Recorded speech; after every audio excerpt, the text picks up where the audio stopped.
దూత media, power of news. Hyderabad లో జరిగిన ఒక విషాదకర సంఘటన తెలంగాణ మీడియా రంగంలో కలకలం రేపింది. ప్రముఖ న్యూస్ ఛానల్ యాంకర్ స్వేచ్ఛ ఓటార్కర్ 35 సంవత్సరాల వయస్సులో చిక్కడపల్లిలోని తన ఇంట్లో అనుమానాస్పద రీతిలో మరణించారు. ప్రాథమిక సమాచారం ప్రకారం స్వేచ్ఛ ఆత్మహత్యకు పాల్పడినట్లు అనుమానిస్తున్నారు.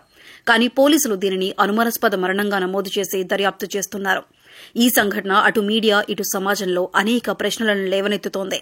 స్వేచ్ఛ ఓటార్కర్ న్యూస్ లో స్పెషల్ కరెస్పాండెంట్ గా పనిచేస్తూ తెలుగు మీడియాలో తన ప్రతిభతో ప్రత్యేక గుర్తింపు సంపాదించారు. తెలంగాణ ఉద్యమంలో చురుకైన పాత్ర పోషించిన ఆమె సామాజిక సమస్యలపై తన జర్నలిజం ద్వారా ప్రజలకు స్ఫూర్తినిచ్చారు. ఆమె 13 ఏళ్ల కూతురితో కలిసి చిక్కడపల్లిలోని జవహర్ నగర్ లోని ఒక అపార్ట్మెంట్ లో నివసిస్తున్నారు. 5 సంవత్సరాల క్రితం తన భర్త నుండి విడాకులు తీసుకుని సింగిల్ మదర్ గా కూతుర్ని పెంచుతూ ఒక స్నేహితుడితో సహజీవనం చేస్తున్నట్లు తెలుస్తోంది.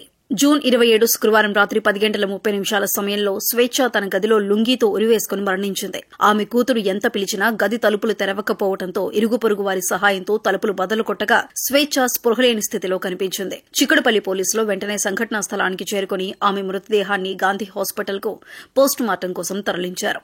చిక్కడపల్లి ఇన్స్పెక్టర్ రాజు నాయక్ నేతృత్వంలో దర్యాప్తు జరుగుతోంది. ఈ మరణం వెనుక కుటుంబ సమస్యలు లేదా వ్యక్తిగత విభేదాలు ఉండొచ్చని అనుమానిస్తున్నారు. కానీ ఖచ్చితమైన కారణం పోస్ట్ మార్టం రిపోర్ట్ తర్వాతే తెలుస్తుంది.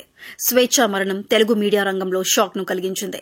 ఆమెతో సహజీవనం చేస్తున్న వ్యక్తితో విభేదాలు ఈ సంఘటనకు దారితీసి ఉండవచ్చని చర్చ జరుగుతోంది. అయితే పోలీసులు ఇంకా దీనిపై స్పష్టత ఇవ్వలేదు.